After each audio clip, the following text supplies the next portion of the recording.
네, 안녕하세요. 고려대학교 입학사정관 최미정입니다.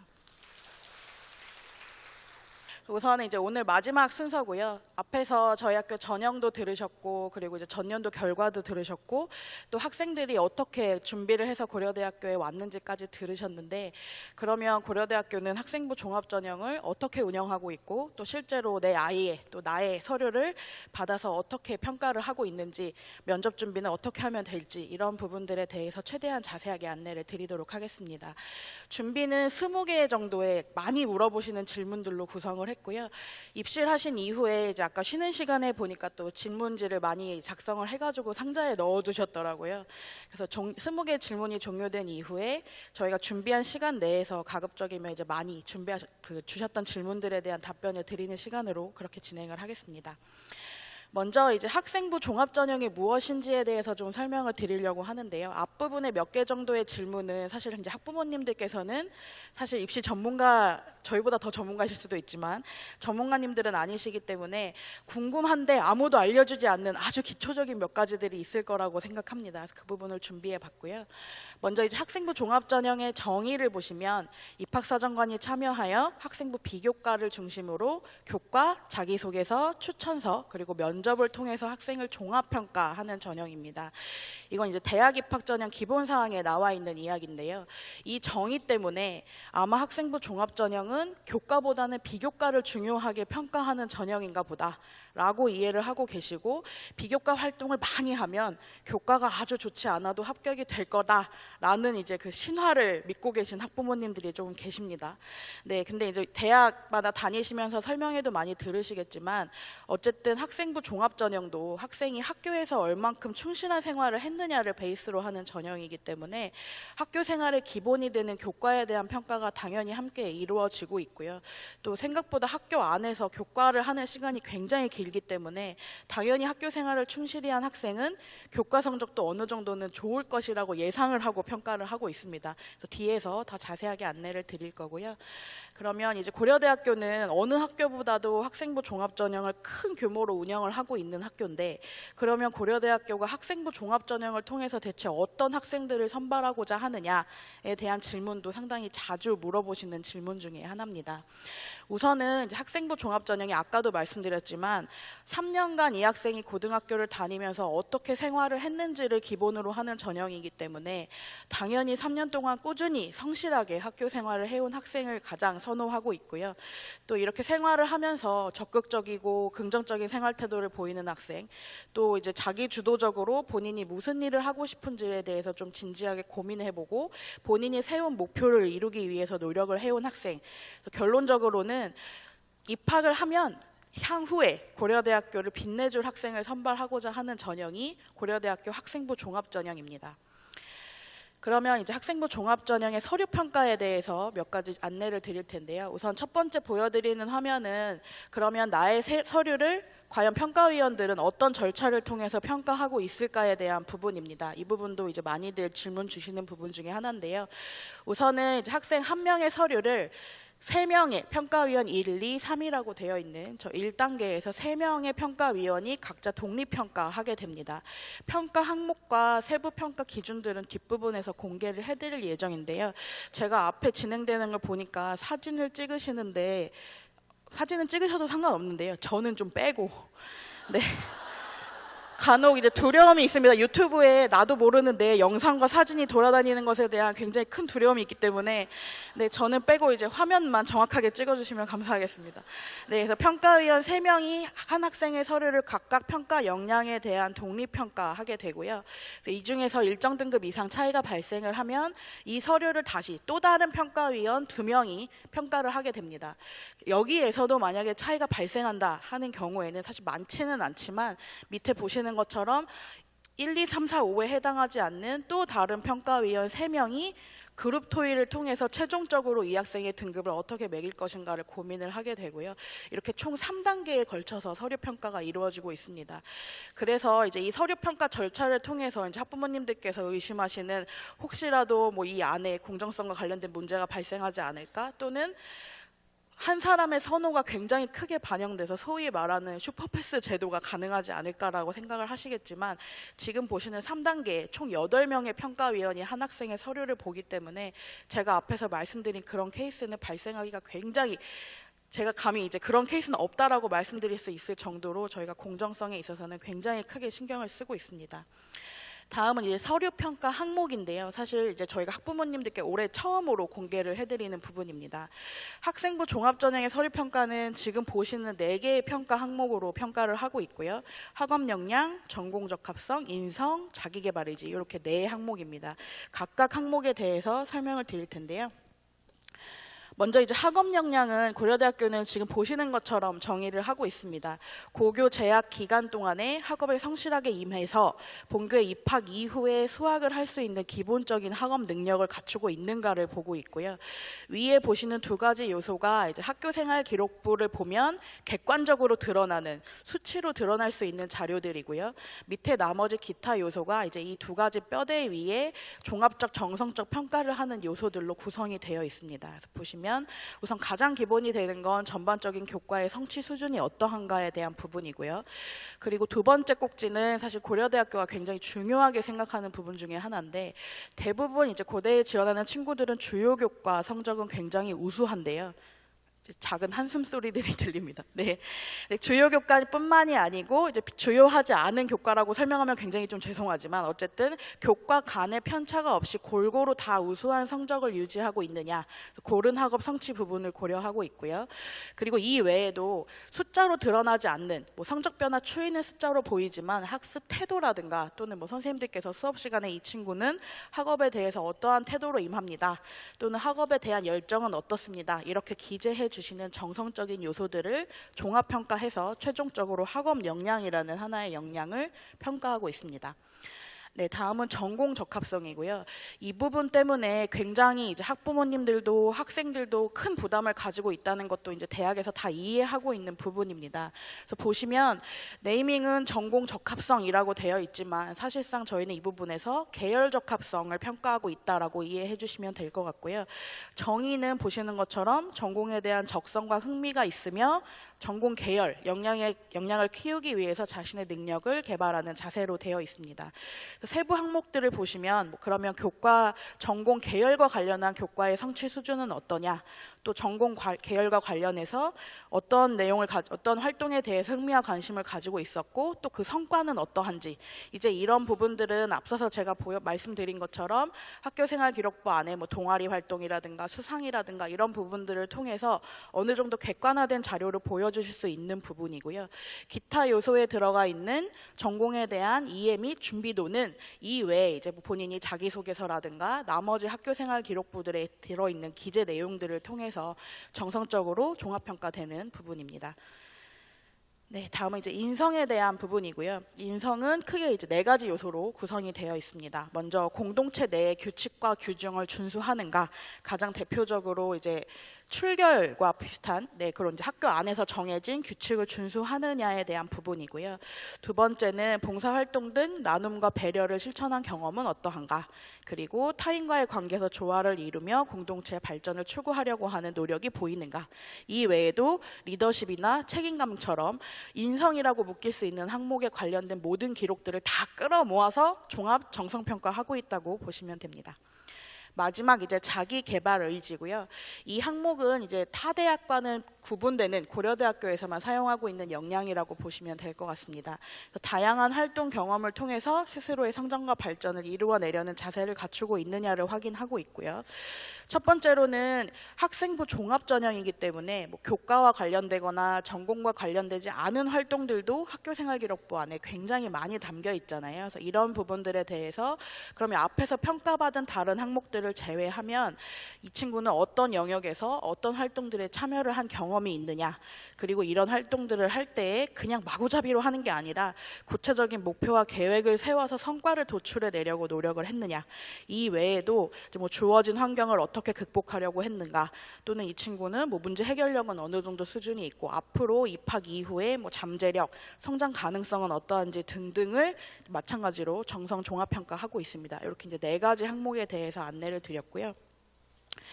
그리고 나서 이제 가장 또 많은 의심과 질문 중에 하나가, 그러면 학생부 종합이라고 해도 서류마다 정해진 배점이 있지 않을까, 또 교과와 적어도 비교과 활동 간에는 배점을 정해놓지 않았을까라는 의심들을 학부모님들 뿐이 아니고 선생님들도 하고 계십니다. 제가 이 자리에 서서 이런 내용을 하는 게 벌써 한 5년 정도 된 것 같고요. 할 때마다 굉장히 좌절감을 느낍니다. 매번 같은 설명을 드리지만 매년 같은 질문을 하시거든요.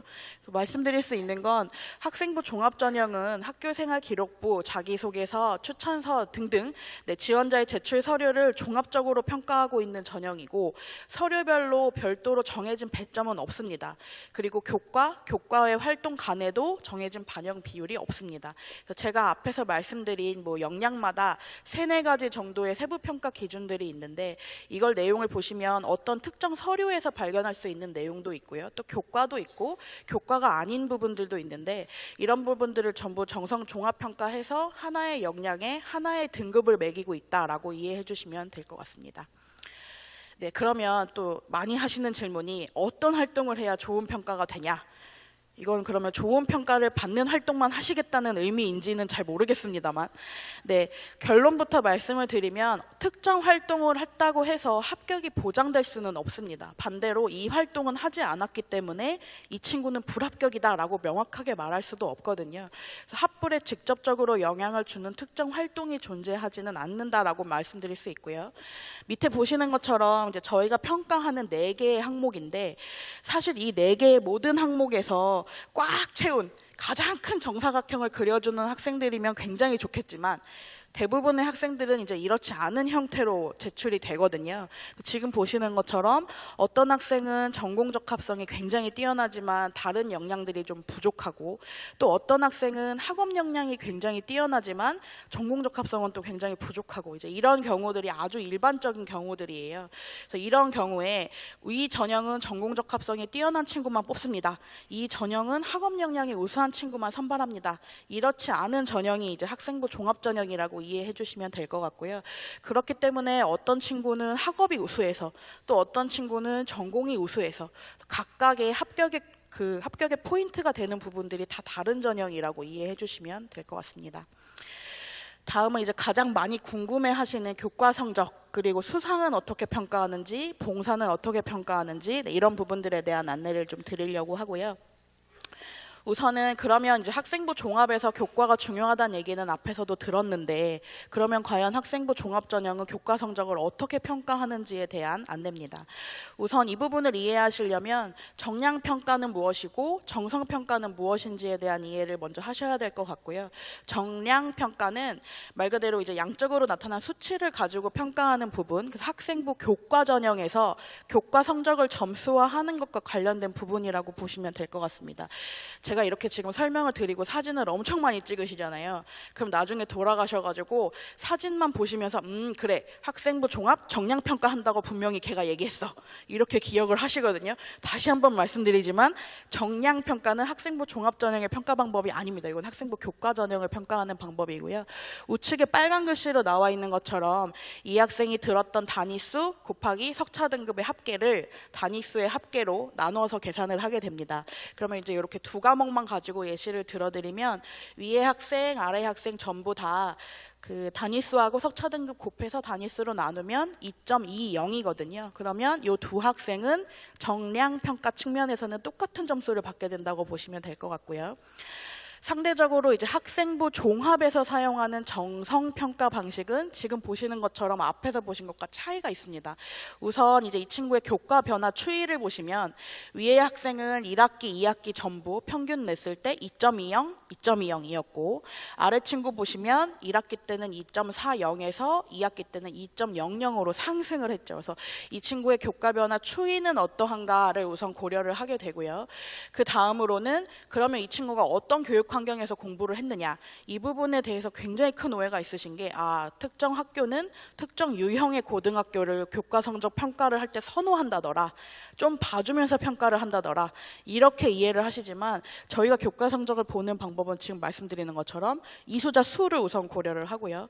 그러면 이 친구가 원점수는 어땠고 평균은 어땠고 표준 점수가 어땠는지를 확인을 하게 됩니다. 그래서 우선은 위아래 이수자 수 비교를 하시면, 위에는 450명 정도 한 과목을 같은 과목을 들은 친구가 450명, 그러면 여기에 4%에 해당하는 친구가 1등급을 받을 수 있는 환경이었고요.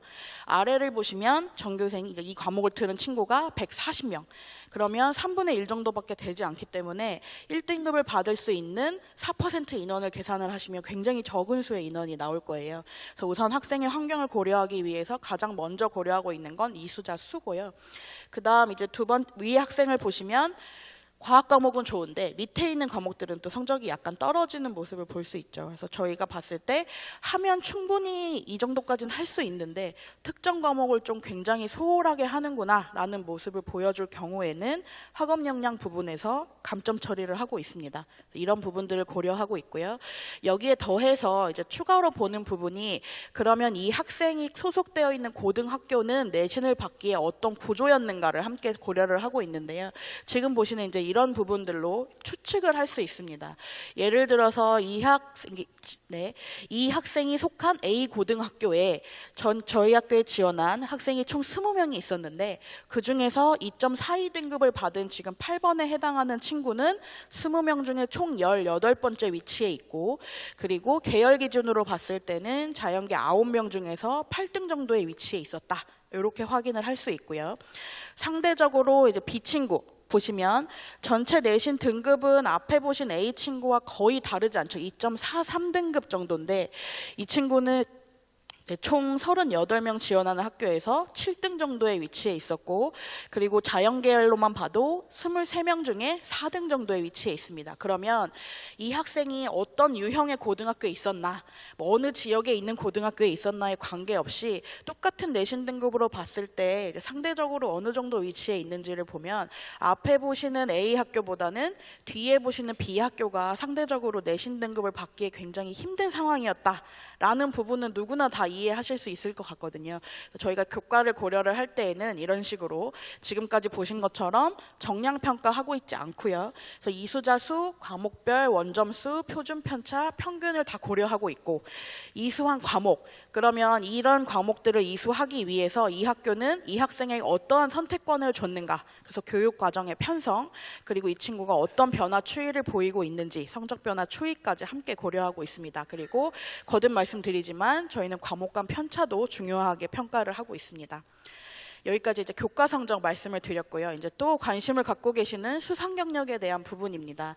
지금 보시는 게 이제 저희 학교 평가 시스템에서 일부를 발췌해온 내용인데, 우측에 보시면 굉장히 낯선 그림들이 보이시죠? 이제 과학경시대회 옆에 보라색 글씨로 행이라고 들어있고, 밑에 보시는 학생탐구 발표대회는 우측에 자라고 기재되어 있는 게 보이실 거예요.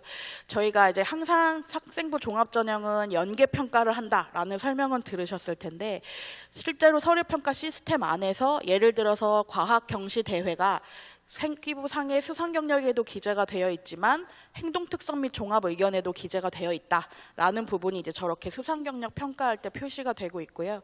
밑에의 경우에는 이 수상을 학생이 자기소개서에 기재를 했다라고 하면 저렇게 이제 자라고 기재가 됩니다. 하나씩 말씀을 드리면, 우선 이제 각 수상이 어떤 특성을 가지고 있는 상인지를 확인하기 위해서 각 고등학교에서 모든 대학에 다 보내주시는 공통 고교 정보 3개년 수상 내역이라는 정보가 있습니다. 그래서 그 정보에서 바로 이제 데이터를 불러와서 지금 보시는 것처럼 수상명에다가 마우스 오버를 하면 어떤 기준으로 몇 명에게 몇 학년 학생에게 준 수상이다를 한눈에 확인을 할 수 있도록 지금 평가 시스템이 그렇게 되어 있고요.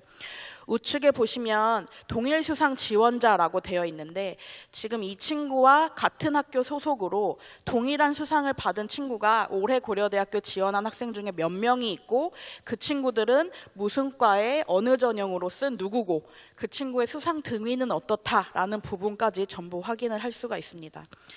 네, 그리고 제가 아까 이제 자기소개서와 함께 연계 평가를 한다고 말씀을 드렸는데, 저쪽에서 이제 자기소개서 클릭을 하면 마찬가지로 바로 이 친구가 이제 자기소개서 어느 문항에 이 수상을 썼다는 걸 지금 보시는 것처럼 볼 수 있습니다. 사실 학생 탐구 발표 대회처럼 수상명만 가지고는 이 상이 무슨 상인지 조금 이해하기 힘들다 하는 경우에도 저렇게 이제 자기소개서에 기재를 하면 위에를 쭉 읽어보시면 아, 이 대회는 이제 과학 쪽 관련된 대회구나를 바로 이해할 수 있거든요. 뒤에서 설명드리겠지만 자기소개서는 이제 이런 용도를 저희가 활용을 하고 있다라고 이해하시고 어떻게 써야겠다라고 생각해 주시면 될 것 같습니다.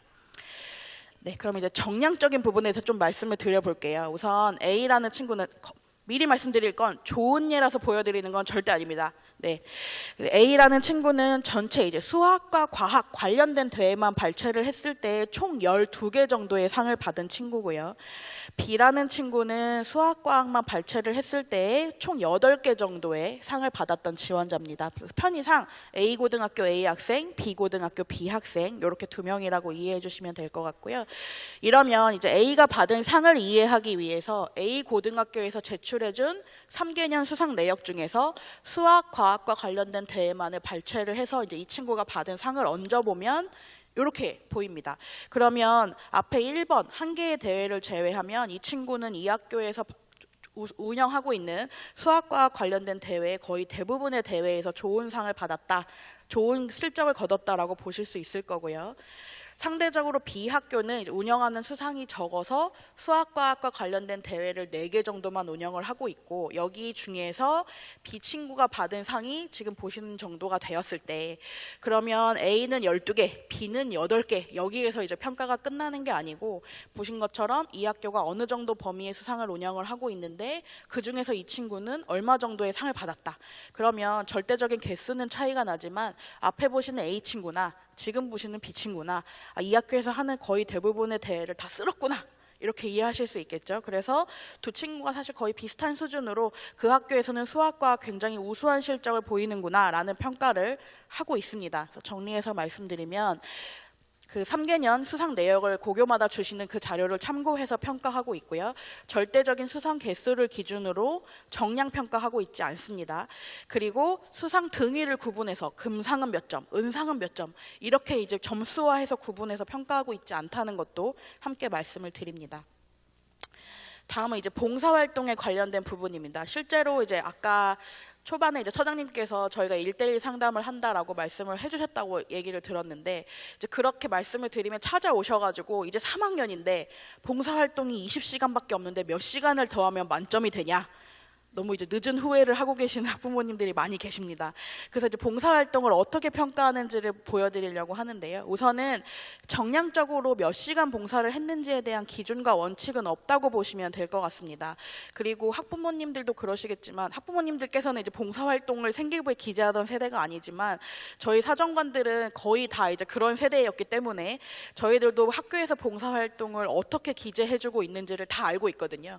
어떤 기관에 갔을 때 어떤 시간을 어떻게 기록해서 누적 기록을 받고 있는지를 다 알고 있기 때문에 상대적으로 봉사활동 평가를 함에 있어서 절대적인 시간보다는 이 친구가 어떤 봉사를 했는지 정말로 이 친구가 좀 시간과 노력을 들였는지를 위주로 보고 있고요.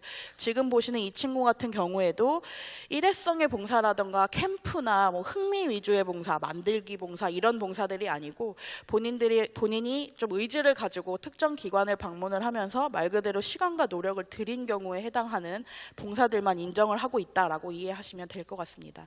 학교 봉사 중에서도 지금 우측에 보이시는 것처럼 모든 학생들이 다 참여하는 뭐 환경 정화 이런 봉사들이 아니고요. 다 해보셨잖아요. 뭐 교육감님 오신다, 장학사 오신다 할 때 막 계단에 윤 내고 이런 거 다 해보셨죠. 네, 그렇게 이제 전교생이 다 참여하는 환경 정화 활동은 봉사 활동이라고 저희도 평가할 때 인정하지 않고 있고요. 지금 보시는 것처럼 남들은 안 하는데 이 친구만 한다 하는 봉사들은 비록 학교라고 구분이 되어 있어도 개인 봉사와 다르지 않게 평가를 하고 있습니다. 네, 그래서 봉사활동 정리해서 다시 말씀드리면 정량적으로 봉사활동했던 시간을 평가하고 있지 않고요. 그리고 봉사활동의 질을 고려하고 있다는 거, 또 학교 봉사활동은 학교 안에서의 우리 학교는 기숙사라서요, 아니면 학교 전체가 봉사를 잘 안 시키는 분위기라서요, 이런 이야기들을 하시는데 저희 시스템 아까 잠깐 보셨지만 어마어마하게 개발되어 있거든요. 그래서 동일고교 지원자의 봉사활동 실적을 당연히 왔다 갔다 고려하면서 이 친구 다른 친구들은 다 이렇게 봉사를 했는데 얘는 왜 이렇게 적게 했지? 이런 부분들을 고려하면서 평가하고 있습니다.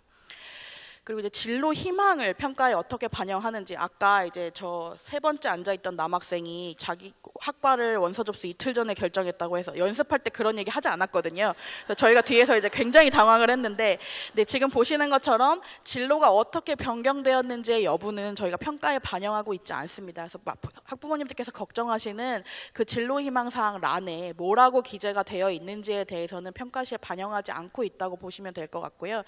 단 이제 이 친구가 어떻게 변경되어 왔는지보다도 평가에 중요하게 고려가 되는 부분이 이제 아래에 들어있는 부분이에요. 그래서 전공과 아까 제가 계열적 합성이라고 말씀을 드렸는데, 이 부분에 대한 평가를 할 때는 당연히 전공 계열 관련 교과 수준, 또 뭐 어떤 활동을 해왔고 성과는 어땠고, 또 전공에 대해서 어떻게 이해하고 있고 준비하고 있는지를 확인하고 있기 때문에 진로를 얼마든지 바꿀 수는 있겠지만 지원하는 학과와 관련된 활동이 하나도 없다라고 하는 부분은 당연히 전공적 합성에서 좋은 평가를 받기가 힘듭니다. 이 부분은 명확하게 말씀드리고요. 그래서 앞에서 이제 이 토크 콘서트 해줬던 학생들에게 동의를 구하고 그 친구들의 진로 희망을 발췌를 해봤는데, 그 경영학과 입학했던 친구, 굉장히 예쁘고 똑똑하고 말 잘하는 그 친구도 경영학과에 지원했지만 3년간 진로 희망이 교육자였어요. 그러니까 이 부분을 이 친구가 뭐 고려대학교에서 가장 좋은 경영학과를 썼으니 당연히 3년 동안 경영학 관련 진로만 가졌겠지라고 이해를 하실까봐 보여드리는 자료고요. 이 친구는 이제 맨 끝에 있던 화학과 지원했던 친구인데, 이 친구도 누구나 흔하게 자연계 친구들이면 굉장히 많이 이러하듯이 1학년 때는 이제 본인이 의사가 될 것이라고 생각을 했다가 이제 2학년 넘어가면서 진로 희망을 확정한 경우입니다. 그래서 이걸 보여드리는 이유는 이렇게 뭐가 기재되어 있어도 상관없습니다에 대한 내용은 아니고, 어쨌든 이 친구도 합격을 했던 이유는 이외에, 그러니까 이 진로 희망 사항에 기재되어 있지는 않지만 본인의 활동이나 뭐 자기소개서나 나머지 내용들을 가지고 이 친구를 화학과에서 충분히 선발할 이유가 있겠다, 충분히 화학 관련한 전공 적합성을 갖추고 있는 친구다를 보여줬기 때문이거든요. 이 란에 뭐라고 쓰는지에 대해서는 너무 크게 신경을 쓰시지 않아도 된다라는 말씀을 드리려고 말씀을 드립니다. 실제로 여기를 보면요, 이 친구가 직업에 대한 개념을 갖고 쓴 친구인가라는 생각이 드는 경우들이 굉장히 많습니다. 최근에 굉장히 많이 쓰는 내용이 본인이 빅데이터가 되겠다고 하는 친구들이 있는데, 네, 그런 친구도 있고, 뭐 본인이 대기업이 되겠다는 친구도 있고, 네, 그래서 이제 그런 부분들은 학부모님들 진로 희망도 같이 기재가 되고 있잖아요. 물론 이제 앞으로는 변경될 예정입니다만, 어쨌든 적어도 이 진로 희망이 직업인지 아닌지의 여부 정도는 한번 학생과 상의를 해주시면 어떨까라는 생각은 조심스럽게 해봅니다. 네, 그리고 자기소개서 평가 방법인데요. 일단 학생부 종합 전형에서 자기소개서가 중요하다라는 얘기는 많이 들으셨을 거고, 교과가 부족하니까 또는 활동이 부족하니까 이걸 자기소개서로 어떻게든 커버를 해서 좋은 평가를 받아야 한다. 그러니까 이제 컨설팅의 유혹도 있으실 거고, 또 학생이 뭐라고 쓰는지 학부모님들이 너무 걱정도 되실 거고 하실 걸로 생각이 되는데요. 학생부 종합 전형에서 자기소개서는 지원자 입장에서 평가자에게 내 생기부를 이렇게 읽어주세요라고 하는 그냥 방향을 제시하는 정도의 서류라고 이해를 해주시면 될 것 같습니다. 그래서 실제로 저희가 설문조사를 해보면 그 사정관들은 학교생활기록부가 제일 중요하고 상대적으로 자기소개서의 중요성은 좀 떨어진다라고 이해를 하고 있고, 학생과 학부모님들은 자기소개서가 제일 중요하고 상대적으로 학생부의 영향력이 더 떨어진다라고 이해를 하고 계시더라고요. 그래서 오늘 좀 별도 배점은 없다, 이런 부분들하고 실제로 어떻게 쓰시면 좋겠다라는 부분들을 안내를 좀 드리려고 합니다. 일단 앞에서도 계속 보셨을 거예요. 4개의 문항은 보셨을 거고, 실제로 입학했던 친구들이 어떻게 자기소개서를 구성하고 작성을 했는지, 어떤 부분에 유의를 했으면 좋겠는지는 다 말씀을 드렸기 때문에 뭐 그런 부분을 별도로 또 안내를 드릴 필요는 없을 것 같습니다. 한 가지 말씀드리면 이제 그 4명의 친구가 이제 저도 원고를 한번 읽어봤는데 자기소개서를 너무 막 준비를 많이 했더라고요. 읽었을 때는 평범합니다. 그래서 아주 공을 들여서 쓴 자기소개서와 그래도 나는 이렇게 한번 써봐야지라고 생각해서 쓴 자기소개서가 평가자 입장에서는 그렇게까지 큰 차이를 보이지 않는다는 거 꼭 말씀드리고 싶었고요. 각 문항에서 이제 포인트가 뭔지만을 잡아주시면 될 것 같습니다. 첫 번째 문항은 학업에 기울인 노력, 학습 경험에 대한 기록을 쓰는 부분이고, 두 번째는 교내 활동이고, 세 번째는 이제 배려, 나눔, 협력, 갈등 관리, 인성과 관련된 활동들이고, 마지막 문항은 모집 단위 지원 동기입니다. 그래서 요 4개의 문항을 쓰실 때에는 학생의 학교생활 기록부를 두시고요. 이 친구가 자기소개서에 각각 어떤 내용을 썼는지가 이 학교생활 기록부 안에 형광펜으로 하이라이트 쳐서 요것만은 좀 주의 깊게 봐줄래? 라는 메시지로 받아들여진다고 생각하시고 이런 부분들은 좀 설명을 더 해야겠다라고 생각하시는 부분들을 작성을 하시면 되겠습니다. 사실 어떻게 써야 되냐보다 어떤 걸 쓰면 안 되느냐가 저는 더 중요하다고 생각하기 때문에 그 부분에 대한 안내를 좀 드리면, 우선 지금 말씀드리는 이런 내용들은 쓰시면 서류 평가 자체를 0점 처리하도록, 그러니까 사실 단계 탈락이 거의 확실시 되는 상황입니다. 일단은 공인어학 성적, 지금 보시는 이런 내용들에 대한 성적, 등급, 수치화된 결과 뭐 A급 몇 점 이렇게 쓰시면 0점 처리가 되고요. 그리고 교과명과 관련된 외부 수상 실적도 학교상 승인 여부와 관계없이 수상 실적을 보시면 구체적인 상을 명기하거나 구체적인 상이 아니더라도 상을 받았다라는 내용이 명시가 되면 0점 처리 대상이 됩니다. 네, 그리고 다음은 이제 유사도 검색 시스템인데요. 이 부분에 대해서는 좀 겁을 들여야 될 필요가 있을 것 같습니다. 실제로 이제 도움을 받은 경우, 인터넷에서 베낀 경우, 이런 경우들처럼 본인이 이제 자기소개서에 분명히 유사도 검색에 노출이 되겠다라고 생각하는 부분뿐만이 아니고, 본인 서류가 어떤지 한번 보여주세요라고 봐주세요라고 컨설팅을 보내시는 경우에도 이 자료가 또 굉장히 좋은 베이스 자료가 될 수 있기 때문에 대부분의 학생들이 자기도 모르는 사이에 노출이 될 수도 있거든요. 그래서 이 부분에 대해서는 항상 유의하시면 좋을 것 같고요. 이게 한 대학 안에서만 검색을 하고 있는 게 아니고 대학 간에도, 또 올해만 아니고 당해년도, 관연도 자료를 전부 누적해서 검색을 실시하고 있기 때문에 4년, 5년 전 자기소개서라고 해도 베끼시면 안 됩니다. 네, 그래서 지금 결과는 이제 대학 측에 이렇게 옵니다. 그래서 실제로 지금 보이시는 화면처럼 이 친구가 자기소개에 어떤 내용을 썼는데 다른 학교 누구와 어떤 문장이 유사하더라 전부 다 기록이 되어서 넘어오고요. 그리고 고려대학교 무슨 과에 무슨 전형으로 쓴 어느 학교 어느 지역 출신의 누구와 어느 대학 어느 과에 쓴 어느 지역 출신의 누구가 몇 %의 유사도를 보이더라 까지 전부 다 넘어오는데, 그러면 굉장히 보편적인 표현을 써서 유사도 검색에 걸리는 일은 없을까라고 또 생각을 하시겠지만 읽어보면 그렇지 않습니다. 아기를 두고 정말 베껴야겠다라고 생각을 하고 베끼는 경우만 노출이 된다고 보시면 될 것 같고요.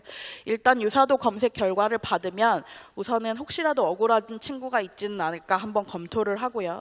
대상자를 대상으로 이제 소명서를 내라, 왜 유사도 검색에 노출이 되었는지 소명서를 내라라고 요청을 하고 있고요. 그러면 이제 저희 대학뿐만이 아니고 타 대학에 이 친구와 유사도 검색 결과가 나온 그 친구도 소명서를 냈을 거기 때문에 대학 간 협조를 통해서 타 대학 제출 서류와도 교차 검증을 해서 최종으로 표절이 확인이 되면 부적격 처리되고 있습니다. 다음은 이제 전년부터 들어온 부모 직업 기재 금지에 대한 부분인데요. 이 부분은 좀 올해 자기소개서 쓰실 때 특별히 주의를 해주셨으면 하는 부분입니다. 그러니까 부모 직업만 쓰면 안 되는 게 아니고요.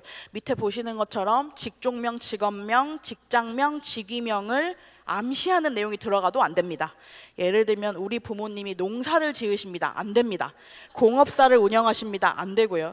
그러니까 우리 부모님은 농부입니다. 당연히 안 되겠죠. 그래서 특정 직업을 아주 명확하게 쓰는 경우뿐만이 아니고 유추를 통해서 저희가 알 수 있도록 하는 경우도 안 되기 때문에 어쨌든 자기소개서는 부모 소개서로 만들지 않는 것으로 그렇게 알고 계시면 될 것 같습니다. 그래서 자기소개서는 뭐 간단한 팁을 드리자면 다 아시겠지만 당연히 본인 이야기를 써야 되고요. 결과가 이랬다 저랬다는 아까 보신 것처럼 저희가 학교생활기록부 안에서 이미 충분히 보고 있기 때문에 결과보다는 과정을, 수상과 관련됐으면 이 상을 받기 위해서 어떠한 노력을 했는지를 써주시는 게 좋고요. 학교생활기록부에 있는 내용을 그대로 쓰시는 건 의미가 없기 때문에 이 부분은 다 알고 계시는 부분일 거라 생각합니다. 다음은 이제 면접에 대한 부분이고요. 이 부분은 이제 향후 보시게 될 고려대학교 면접 그 수시 모집 요강에 다 들어가 있는 부분입니다. 그래서 뭐 여기는 이제 준비 시간과 면접 시간에 대한 내용이기 때문에 뒤로 바로 넘어가고요. 블라인드 면접을 실시한다는 얘기를 들었는데 그러면 블라인드 면접이 뭐냐? 복면가왕처럼 하는 건가? 이렇게 생각하시는 분이 계실까 봐 말씀을 드리면 학생의 수험번호, 이름, 출신 고교 등에 뭐 어쨌든 학생이 입시를 했을 때 이 학생이 답변하는 내용 외에 혹시라도 면접에 영향을 줄 수 있는 학생의 개인정보를 전부 사전에 가리는 제도다라고 이해하시면 될 것 같고요. 그래서 면접 고사장에 입시를 하시면 수험번호를 대체하는 가번호를 받게 됩니다. 그러면 이 친구는 그날 하루 동안 고려대학교에서 면접이 진행되는 내내 본인의 원래 수험번호와 이름이 아니고 가번호로 이제 이 학생을 운영을 하게 되는 거고요. 밑에 보시는 것처럼 저희가 공지를 했어요. 교복도 입고 오지 마라, 교표도 달고 오지 마라라고 안내를 충분히 했음에도 불구하고 이유는 모르겠지만 당일에 당당하게 교복을 입고 나타나는 친구들이 있습니다. 그래서 이 부분에 대해서는 저희가 고사장 앞에 별도의 까만 가운을 준비해서 이제 그 가운을 입고 들어와서 면접에 임해야 되기 때문에 굉장히 해리포터 같은 복장으로 이제 입장을 해야 되거든요. 특히 여학생들의 경우에 이 부분에 상처를 받지 않도록 미리 좀 교복과 교표는 착용을 금지하는 걸 안내를 드립니다. 그리고 이제 저희가 그 학교 추천 원 전형에서 2단계 면접을 실시하고 있는데 지금 보시는 것처럼 우선 학생부 기반 면접을 실시하고요. 그리고 별도의 준비실에서 저희가 제시문과 문항을 미리 다 제공을 하고 문학에 대한 답변을 전부 노트에다가 본인이 작성을 해서 이제 제시문 기반 면접방으로 입시를 해서 면접이 진행이 되게 됩니다. 그러면 뭐 아시겠지만 몇 면의 면접관이 한 명의 학생을 보는지는 그림을 통해서 아실 수 있죠. 설마 이제 면접관과 학생이 이제 같은 옆자리에 앉아서 면접을 할 거라고 생각하시진 않을 테니까 네, 2명의 면접관과 1명의 학생이 지금 보시는 것처럼 이제 면접을 진행하게 됩니다. 지금 보시는 건 이제 제시문 기반 면접을 할 때에 어떻게 면접을 진행하는 어떤 요소를 가지고 평가를 하느냐에 대한 부분이고요.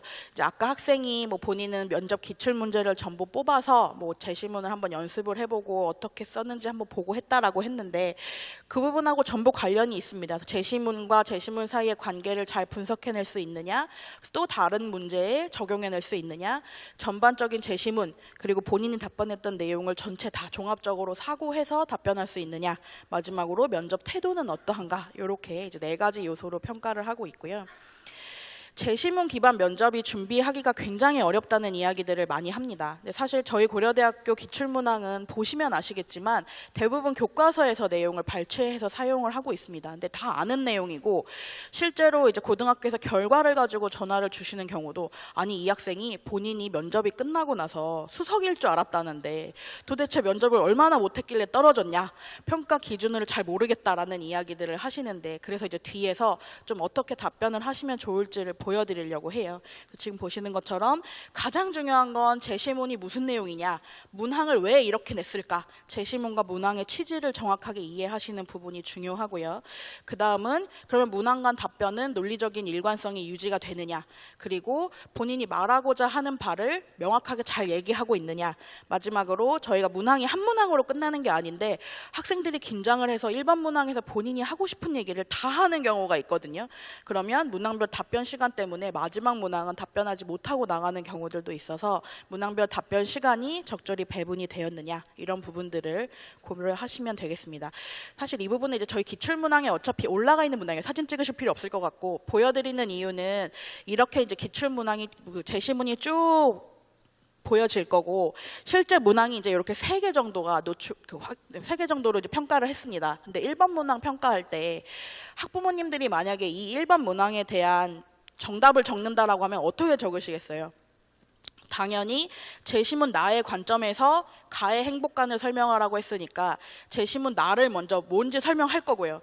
그 다음에 가의 행복관을 설명할 거고, 그러면 제시문 나의 관점에서 가의 행복관을 어떻게 이해했는지를 답변할 거라고 예상하시죠. 저희도 그렇게 예상 답변을 기록을 하는데 이렇게 답변하는 친구는 거의 없다고 보시면 될 것 같고요. 보통 나의 관점은 무시하고 가의 행복감만 설명하거나 나의 관점만 설명하거나 하는 경우가 대부분입니다. 그러면 2번 문제도 보시면 다의 관점에서 가와 나의 행복감을 설명하라고 했으면 다의 관점을 먼저 설명하고 그러면 가나의 행복감은 다의 관점에서는 이렇게 이해가 됩니다라고 답변을 해야 될 것 같은데 가와 나의 행복감만 설명하면 그나마 다행입니다. 여기까지 가면 이제 학생들은 자신의 행복감을 설명하기 시작합니다. 네. 그리고 이제 3번 문항 보시면 가나다에 제시된 행복한 삶을 위한 조건 외에 이제 나머지 당신이 행복한 삶을 살기 위해서는 뭐가 필요하다고 생각하느냐에 대한 답변을 해야 되는데, 이럴 경우에 대부분의 친구들은 가나다는 무시하고요. 나는 행복을 위해서 뭐가 필요하다 이런 얘기들을 합니다. 그러면 앞에 제시문 제가 빠르게 넘어갔지만 뭐 나는 공익을 위해서 사는 게 중요해요. 사익을 위해서 사는 게 중요해요. 이런 얘기들을 하다가 갑자기 본인은 행복하려면 돈이 필요해. 가족이 필요해. 밥이 필요해. 이런 이야기들을 하거든요. 그래서 이런 부분들이 있기 때문에 제시문 기반 면접에서는 제가 아까 말씀드린 그 제시문의 문항과 취지를 이해하는 게 굉장히 중요하고요. 앞에서도 한번 보여드렸지만 홈페이지에 오시면 결과 공지를 통해서 저희가 기출문제를, 과거 기출문제를 전부 다 공개하고 있기 때문에 이런 부분들을 통해서 연습을 해주시면 될 것 같습니다. 다음은 이제 학생부 기반 면접의 평가 항목이고요. 학생부 기반 면접은 이미 문항들이 많이 노출이 되어 있기 때문에 이런 문항들을 가지고 활용을 하시면 될 것 같고, 첫 번째로는 이 학생이 이제 학교 생활을 하면서 뭐 아까도 말씀드렸지만 목표와 계획을 세우고 완수해내려고 노력했느냐, 자기개발 의지를 평가하고 있고요. 또 전공 계열과 관련된 이해, 관심이 얼마 정도 있느냐, 관련 활동은 어느 것들을 해왔느냐, 전공 적합성을 평가하고 있고, 마지막으로 면접 태도를 평가하고 있습니다. 면접 문항 예시는 그냥 보여드리고요. 사실 이거는 이제 뭐 홈페이지 또는 뭐 그 수험생 사이트 들어가시면 얼마든지 보실 수 있는 내용들이기 때문에 이 정도에서 준비하고 있고, 활동 내용만 물어보는 게 아니라 당연히 그 활동을 하게 된 계기, 어떤 어려움이 있었는지, 어떻게 그것들을 극복했는지를 함께 물어보고 있다라고 이해하시면 되겠습니다. 그래서 본인의 학교생활기록부 기재된 내용을 보시고 그 각 활동들이 나는 어떤 의미를 가지고 왜 시작을 했다라는 부분들을 확인해 주시고요. 그리고 항목 간에, 그러니까 제가 아까도 보여드렸지만 뭐 자기소개서만 가지고 질문을 하진 않기 때문에 내 수상에는 이런 게 있었는데 자기소개서에는 이렇게 표현을 했다, 이렇게 이제 항목 간 연계된 내용을 가지고 예상 문제를 좀 만들고 답변해 보시는 연습을 충분히 해보시기를 바랍니다. 그리고 마지막으로, 그러면 이제 어떤 면접 태도가 바람직한 면접 태도냐에 대한 부분인데, 우선 이제 학생들이 연습을 한다고는 하지만 굉장히 쑥스러워합니다. 그래서 생각보다 면접실에 입실할 때, 또 면접 끝나고 나갈 때 인사 제대로 안 하는 학생이 너무너무 많습니다. 저희가 뭐 저 학생은 인사를 하지 않았으니까 감점 이렇진 않겠지만 어쨌든 이제 서로의 인상이 중요한 아주 짧은 순간이기 때문에 입실 후에 이제 인사한 후에 본인 자리에 앉는 거, 그리고 끝나면 뭐 수고하셨습니다 한마디 정도 하고 나가는 거는 학부모님들께서 좀 연습을 시켜주시면 좋을 것 같고요. 그리고 들어오면 이제 면접관하고 눈도 못 마주치는 친구들이 있거든요. 계속 바닥만 쳐다보고 자기 손가락 뜯고 이제 막 이런 친구들이 있기 때문에 제가 아까도 이제 여기 친구들 올라오기 전에 너무 긴장을 해서 엄마 아빠 와 있다고 생각하고 해라라고 얘기를 했는데, 학부모님들도 학생들에게 그렇게 얘기해 주시면 될 것 같아요. 엄마 아빠는 아니지만 엄마 친구, 아빠 친구, 이제 그 정도의 연배시거든요, 교수님들이. 그래서 이제 내 친구 만난다고 생각하고 가서 편하게 하고 와라, 이렇게 말씀해 주시면 될 것 같고요. 평소에 본인의 습관, 뭐 손톱을 물어 뜯는다든가 다리 떨고 손가락질하고 이런 친구가 있을까 싶지만 정말 있거든요. 이런 부분들은 뭐 아까 뭐 녹화를 해서 확인을 했다라고 하는데, 그렇게 해서 좀 지속적으로 연습을 해보면 훨씬 좋아지는 부분이라서 이 부분을 좀 준비를 시켜주시면 좋을 것 같고요. 본인이 아는 문제든 모르는 문제든 좀 밝고 큰 목소리로 답변하는 것은 굉장히 중요한 부분이기 때문에 이 부분도 함께 말씀을 드립니다. 여기까지 제가 준비한 20개의 질문은 다 답변을 드렸고요. 시간이 조금 지금 저희가 오버가 되고 있는 관계로 3개 정도만 하겠습니다. 생각보다 되게 많이 물어보실 줄 알았는데 그렇진 않더라고요. 무슨 질문이 있을지 몰라서 저도 굉장히 긴장이 됩니다. 일단은 굉장히 러브레터 같지만 연락처 뒷번호 1374번. 고2 학생인데 제 진로 희망이 변경된 경우였었던 것 같아요. 앞에서 답변 드린 내용이라서 넘어가고요.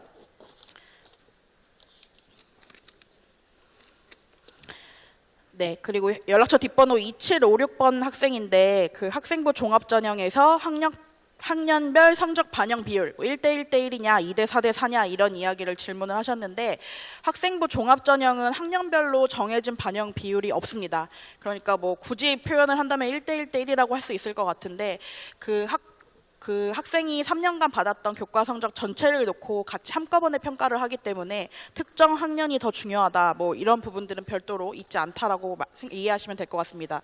네, 마지막 한번 지금 나가시는 분들은 다 이제 그 새로운 마을로 가시는 거죠? 알겠습니다. 상처받지 않기 위해서. 네. 그리고 이제 2537번인데요. 이분은 이제 재수생이시래요. 그래서 재수생이 그러면 학생부 종합전형에서 불리한지에 대해서 질문을 주셨는데, 아시겠지만 재수생은 생활기록부 안에 3학년 2학기까지 성적이 모두 다 기재가 됩니다. 그래서 다른 학생들은 3학년 1학기까지만 평가를 받지만 이 친구는 이제 3학년 2학기까지 평가를 받아야 되기 때문에 그런 부분에 있어서 내가 좀 불리하지 않나. 특히나 아시겠지만 이제 수능이 끝나고 나면 3학년 2학기 성적은 굉장히 이제 뚝뚝 떨어지는 경우가 일반적이기 때문에 저희도 뭐 그 부분을 다 감안하고 평가하고 있다라고 말씀드릴 수밖에 없을 것 같고요. 물론 3학년 2학기까지 성적이 쭉 고르게 유지가 되면 괜찮겠지만 혹시라도 이제 좀 떨어지는 경우에도 뭐 3학년 2학기 저희도 다 지내봤으니까 아 그렇구나라고 이해를 하고 넘어간다라고 생각하시면 되겠습니다. 네, 시간 관계상 여기까지 하고 종료를 해야 될 것 같습니다. 오늘 저희 긴 시간 고려대학교에 오셔서 네, 학생부 종합전형 그리고 나머지 이제 고려대학교 입학 전형에 대한 안내를 들으셨는데요. 장시간 경청해 주셔서 감사합니다.